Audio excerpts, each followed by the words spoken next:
Assalomu alaykum, hurmatli tinglovchilar, hurmatli talabalar. Bugungi mavzumiz erta yoshdagi bolalarda osil energetik yetishmovchiligi.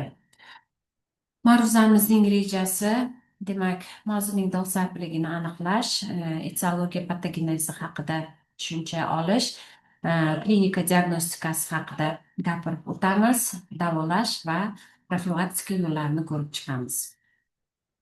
Demak, gipotrofiyani gapirishdan oldin biza bilishimiz kerak bo'lgan bitta termin bor. Bu normotrofiya yoki eutrofiya.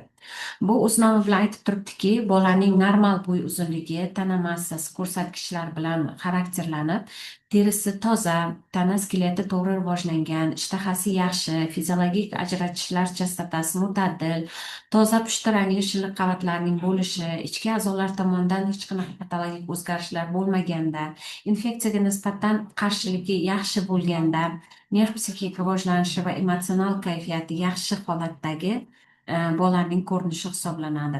Demak, normotrofiya va eutrofiya tushunchasi bu sog'lom bolaga nisbatan olingan, demak, termin hisoblanadi.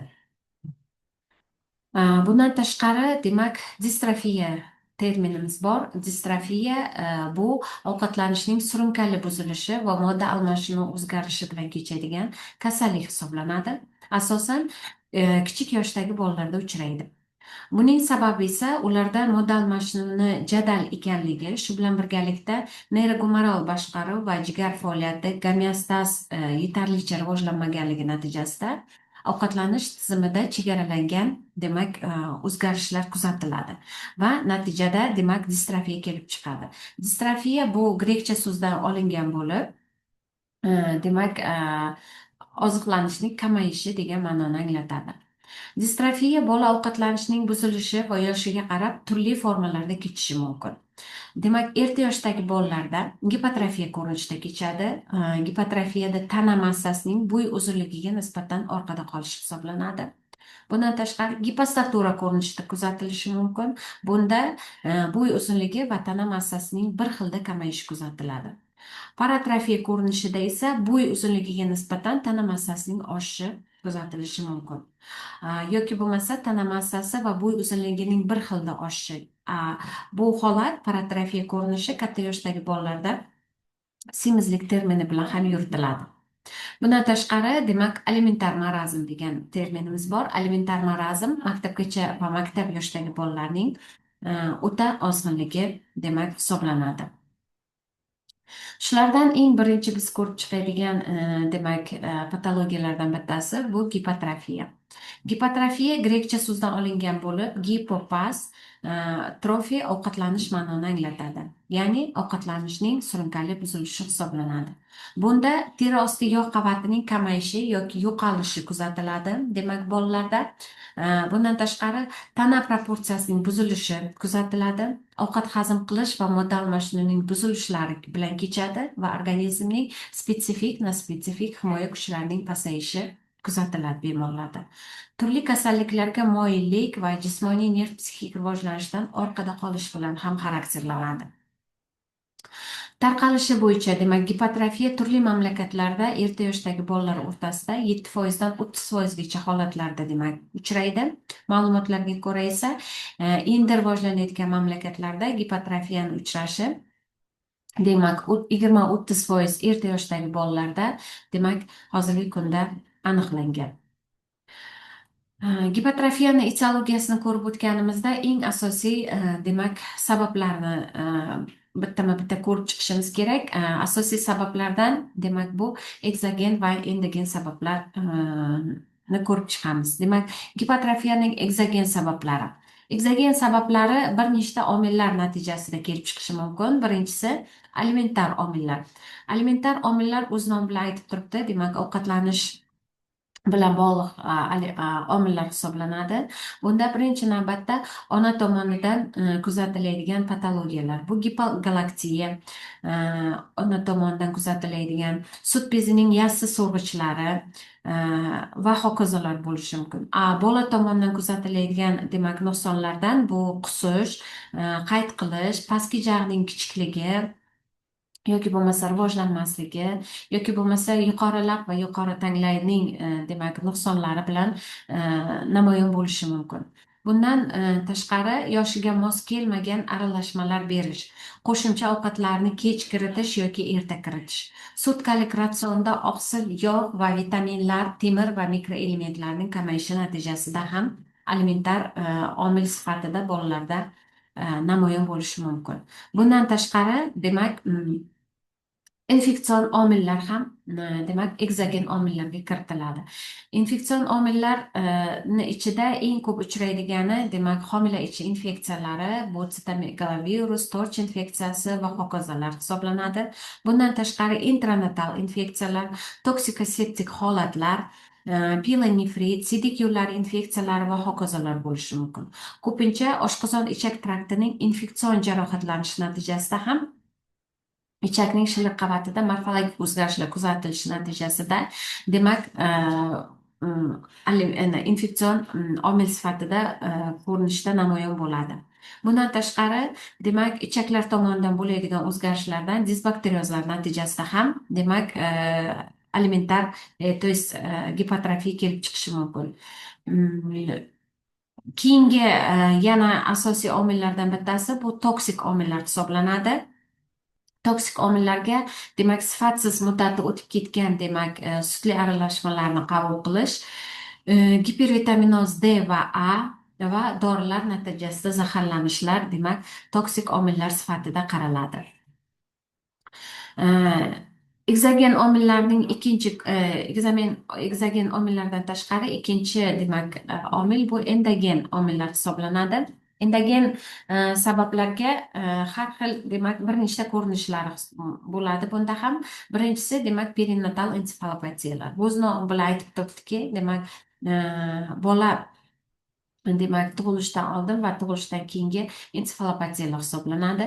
Ikkinchisi demak bronx o'pkali displaziyalar, oshqozon ichak traktining tug'ma rivojlanish nuqsonlari, bular bo'lishi mumkin pilarostenoz, dolixosigma, Girshprung kasalligi va hokazolar. Yoki bo'lmasa demak tug'ma rivojlanish nuqsonlari natijasida ichaklarda rezeksiyalardan keyingi holatlar, kalta ichak sindromi va hokazolar kirishi mumkin. Demak, umumiy qilib aytganda demak bolaning tug'ma rivojlanish nuqsonlari hisoblanadi. Bundan tashqari demak nasliy birlamchi va ikkilamchi immunodefitsit holatlari ham kuzatilishi mumkin. Birlamchi bularni ichiga demak birlamchi malabsorpsiya sindromi, laktoza, glyukoza, fruktoza ko'tara olmaslik sindromlari, seliakiya, mukovistsidoz, eksudativ enteropatiya va hokazolarni kiritamiz. Keyingi anaqa omilimiz bu modda almashinuvining nasliy anomaliyalari hisoblanadi. Ya'ni ham tug'ma rivojlanish nuqsonlaridan bittasi hisoblanadi. Bularni hisobiga galaktozemiya, fruktozemiya va hokazolar kiradi. Va endokrin kasalliklar bu adrenogenital sindrom, gipotireoz, gipofizarmonizm va hokazolarni kiritishimiz mumkin. Va anoreksiyaga sabab bo'luvchi nevroz va psixopatiyalar ham demak endogen sabablardan bittasi hisoblanadi. Endi gipotrofiyani agar tasniflaydigan bo'lsak, demak gipotrofiya kelib chiqishi bo'yicha demak prenatal va postnatal bo'ladi, ya'ni tug'ilishgacha bo'lgan demak homila paytida rivojlanadigan gipotrofiyalar va tug'ilgandan keyingi, ya'ni postnatal gipotrofiyalarga bo'linadi. Etiologiyasi bo'yicha demak alimentar gipotrofiyalar, infeksion gipotrofiyalar, dieta buzilishlari natijasida kelib chiqadigan gipotrofiyalar, prenatal faktorlar natijasida rivojlanadigan gipotrofiya va nasliy kasalliklar va tug'ma rivojlanish nuqsonlari natijasida kelib chiqadigan gipotrofiyalarga bo'linadi. Og'irlik darajasiga ko'ra esa gipotrofiyalar demak birinchi daraja yengil daraja hisoblanadi, ikkinchi o'rta og'ir daraja va uchinchi daraja og'ir darajali gipotrofiyalar kuzatiladi. Davri bo'yicha esa boshlanish davri, avj olish davri, stabillanish davri va tuzalish davrlari bilan tavsiflanadi. Endi klinik ko'rinishlari bo'yicha qarab chiqadigan bo'lsak, oqsil energetik yetishmovchiliklarni demak bir nechta klinik ko'rinishlar bilan kuzatishimiz mumkin. Birinchisi bu trofik buzilishlar sindromi. O'z nomi bilan aytib turibdi. Demak, trofik buzilishlar sindromida teri osti yog' qavatining ingichka bo'lishi, ya'ni e, bola ozg'in bo'ladi, tana massasining defitsiti va tana proporsiyasining buzilishi, Chulitskiy bo'yicha va Ersman indekslari bo'yicha kamayish, ya'ni kamayishi kuzatiladi. To'qima turgorning pasayishi va poligipovitaminnoz belgilari va gipo mikroelementoz belgilari bilan namoyon bo'ladi. Ovqat hazm qilish a'zolarining buzilish sindromlarida esa, demak, ishtahaning pasayishi, anoreksiya, dispeptik buzilishlar, axlatning o'zgaruvchan bo'lishi, ich qotishi, disbakterioz yoki ich ketishi bilan namoyon bo'ladi. Ovqatga tolerantlikning pasayishi va koprogrammadagi o'zgarishlar bilan namoyon bo'ladi. Markaziy asab tizimi disfunksiyalar sindromida esa emotsional, demak, tonusning buzilishi, kam harakatchanlik, termoregulyatsiya va uyquning buzilishi, psixomotor rivojlanishdan orqada qolish, mushaklar, gipo va distoniyalar bilan namoyon bo'ladi. Gemopoyez buzilishi va immunobiologik reaktivlikni pasayish sindromlari ham kuzatiladi. Bunda esa asosan o'z nomi bilan aytib turibdi. Demak, bu yerda kamqonlik, ikkilamchi immunodefitsit holat, infeksion yallig'lanish kasalliklari va bu kasalliklarning atipik kechishi bilan namoyon bo'ladi. Demak, klassifikatsiyada biz aytib o'tgandek, gipotrofiyaning bir nechta darajalari bor deb. Gipotrofiyaning birinchi darajasida, demak, tananing hamma qismida, ayniqsa qorinda, teri osti, yog' qavatining kamayishi kuzatiladi. Demak, Chulitskiy indeksi 10-15 ga teng bo'ladi. Demak, to'qimalar to'rgiri va terining elastikligi kam ifodalangan pasayish kuzatiladi. Mushaklar tonusi biroz pasaygan bo'ladi. Teri va shilliq qavatlarining kam ifodalangan oqarishi kuzatiladi. Bolaning bo'yi yoshiga mos, lekin tana massasi normaga qaraganda, demak, 10-20% ga kamaygan bo'ladi. Bolaning umumiy ahvoli bu holatda, demak, gipotrofiyaning birinchi darajasida bolaning umumiy ahvoli qoniqarli, psixomotor rivojlanish, demak, yoshiga mos, lekin bola bezovta, injiq bo'lishi mumkin, tez charchaydi, uyqusi notinch bo'lishi mumkin, ovqatga tolerantlik buzilmagan holda bo'ladi va immunologik reaktivlik, demak, bu birinchi darajada saqlangan bo'ladi. Bu yerda gipotrofiyaning birinchi darajasida bolaning umumiy ko'rinishini ko'rishimiz mumkin. Gipotrofiyaning ikkinchi darajasi. Ikkinchi darajada tana massasining defitsiti, demak, 21% dan 30% gacha tashkil qiladi. Bunda bemorning umumiy ahvoli o'rta og'ir, teri osti yog' qavati qorinda yo'qolgan, ko'krakda, oyoq qo'llarda kamaygan bo'ladi, faqat yuzda saqlangan bo'ladi. Chulitskiy indeksi 0 dan 10 ga teng bo'ladi. Teri burmasi kindik atrofida 0,5 santimetrni tashkil qiladi. Massa rastovoy koeffitsient esa 55-51 ga teng bo'ladi. Terisi quruq, oqimtir, elastikligi pasaygan bo'ladi. To'qimalar to'rgiri ko'zga ko'rinarli pasaygan bo'ladi. Bo'y uzunligi 1-3 santimetrga orqada qolgan bo'ladi. Psixomotor rivojlanish va ovqatga tolerantlik, immunologik reaktivlik ham pasaygan bo'ladi. Bu yerda ikkinchi darajali gipotrofiyada bolaning umumiy holatini ko'rishimiz mumkin. Demak, agar e'tibor beradigan bo'lsak, demak, teri osti yog' qavati tananing hamma joyida, demak, kamaygan, faqatgina yuzda saqlangan bo'ladi va bolaning psixoemotsional buzilishlari kuzatiladi. Bunda immunoreaktivlik holatlari pasaygan bo'ladi, bola injiq bo'ladi, ovqatga tolerantlik pasayib ketadi va e'tibor beradigan bo'lsak, demak, qorin sohasida ham teri burmasi 0,5 santimetrga kamaygan, ya'ni qorinda ham teri osti yog' qavati kamayib ketgan bo'ladi. Bunday bolalarda sonning ichki yuzasida xaltachaga o'xshagan burmalar ham paydo bo'lishi mumkin. Poligipovitaminoz belgilari kuzatiladi. Demak, bunda terining marmarsimon bo'lishi, qitiqlanishi, giperpigmentatsiya, tirnoq va sochlarning sinovchan bo'lishi, og'iz burchagida angulyar stomatitlar paydo bo'lishi bilan xarakterlanadi. Mushak tonusi pasaygan bo'ladi, natijada qorin kattalashadi, ichak atoniyasi va demak meteorizmga olib keladi. Raxit kasalligi ikkinchi darajasi kuzatiladi. Bunaqa bemorlar boshqa kasalliklarga chalinuvchan bo'ladi. Termoregulyatsiya buzilgan bo'ladi. Bola tez sovqotadi yoki tez isib ketadi. Ko'pgina bemorlarda otit, pnevmoniya, pilonefrit va boshqa infeksion kasalliklar va kam simptomlar bilan kuzatiladi. Gipotrofiya ikkinchi darajasida bemorlarning axlati ham o'zgaruvchan bo'ladi. Ich qotish ichki itish bilan demak almashinib turadi. Gipotrofiyaning uchinchi darajasi qanday klinik belgilar bilan namoyon bo'ladi? Bunda tana massasi defitsiti 30% va undan yuqori bo'ladi. Umumiy ahvoli og'ir, teri osti yog' qavati tanasi bo'ylab yo'qolgan, demak butun tanasida yo'qoladi. Yuzida biroz saqlangan bo'lishi mumkin yoki yuzda ham yo'qoladi. Yuzi uchburchaksimon shaklda bo'ladi. Ajinlar tufayli azoblangan yuz ifodasini beradi. Demak, avtor bo'yicha Volterovskaya litso ham deyiladi. Teri to'rg'irligi, elastikligi o'ta pasaygan, bo'y uzunligi 3-5 santimetr orqada qolgan, psixomotor rivojlanishi orqada qoladi, ovqatga tolerantlik o'zgaradi, immunologik reaktivligi ham pasaygan bo'ladi. Chulitskiy indeksi demak manfiy, massa bo'y koeffitsiyenti 51 dan past bo'ladi, anoreksiya holatlari kuzatiladi. Bola o'ta holsiz, aktiv harakatlar deyarli qilmaydi, atrofga befarq, 3dan 1 holatlarda dispeptik sindrom bilan, ya'ni qayt qilish, qusish, siydik axlat yoki ich qotish, qusish, suyuq axlat yoki ich qotish bilan namoyon bo'ladi. Qorin damlashi kuzatiladi. Terisi oqimtir, kulrangsimon, quruq elastikligi yo'qolgan, kindik atrofida esa burmasi 0,2 santimetrni tashkil qiladi. Ko'pgina bolalarda birinchi, ikkinchi darajali raxit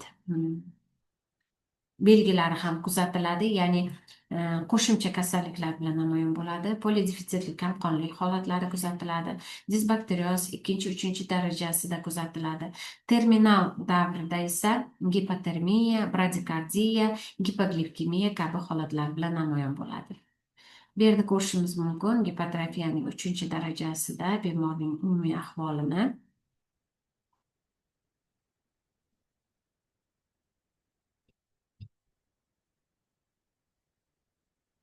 Gipotrofiyani davolashda demak birinchi navbatda biz olib keluvchi sabablarni yo'qotishimiz kerak.